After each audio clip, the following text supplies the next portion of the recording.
Hari ini kita disadarkan pada sebuah peristiwa di mana kita sering buta mata kita, kita sering tuli telinga kita, dan kita sering gagu lidah kita. Ketika anak-anak kita berteriak di jalanan, mengusung sangkur, membawa celurit, saling berkejaran, darah menetes di setiap sudut kota, motor-motor dibakar, orang menjerit penuh rasa ketakutan, kita hanya bisa diam. Ketika di sudut-sudut kota, anak-anak kita menenggak ciu.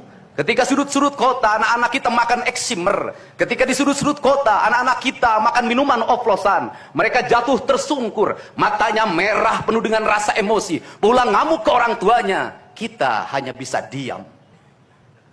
Ketika anak-anak kita menghabiskan waktu main game online sampai jam 4 pagi, tidak masuk sekolah, di rumah ngamuk, mengancam orang tuanya dengan pisau, menusuk kakeknya dengan sangkur, kita hanya bisa diam. Proses kita hanya dua, pidana dan penjarakan dalam penjara anak. Tetapi kita tidak pernah menyadari bahwa seluruh lorong-lorong kegelisahan mereka, seluruh hiruk pikuk jalanan tak membuat mereka nyaman. Sudut-sudut rumah menjadi neraka bagi kehidupan mereka.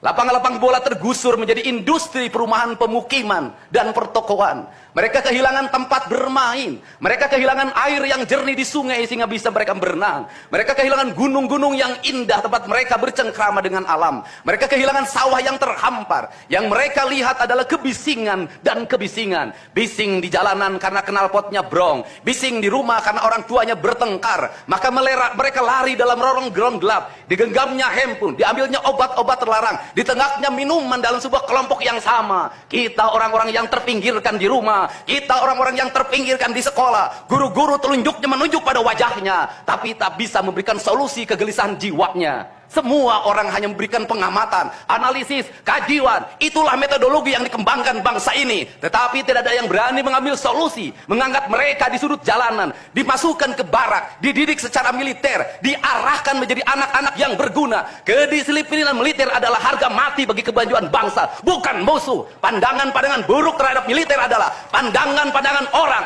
yang takut anak-anak Indonesia bangkit, yang takut anak-anak Indonesia mencapai kemajuan. Mereka takut bangsa ini menjadi bangsa kokoh dan tegap. Mereka ingin bangsa Indonesia menjadi bangsa pemabuk yang setiap hari mabuk akan ilmu pengetahuan, yang setiap hari bertengkar di TV, yang setiap hari bertengkar di medsos, sementara hamparan kekayaan alam diambil sama mereka. Janganlah kita menjadi antek dari bangsa lain, memporak-porandakan diri sendiri dan bangsanya dengan alasan pengetahuan, dengan alasan hak asasi manusia. Anak membawa motor di bawah umur adalah pelanggaran hak anak. Kapan kita bertindak? Dan selama ini kita membiarkannya. Anak-anak nonton film tanpa didampingi oleh orang tua, itu adalah pelanggaran anak, dan kita tidak pernah bertindak. Anak-anak di bawah umur merokok, minum minuman keras, itu adalah pelanggaran hak anak. Semuanya kita berdiam.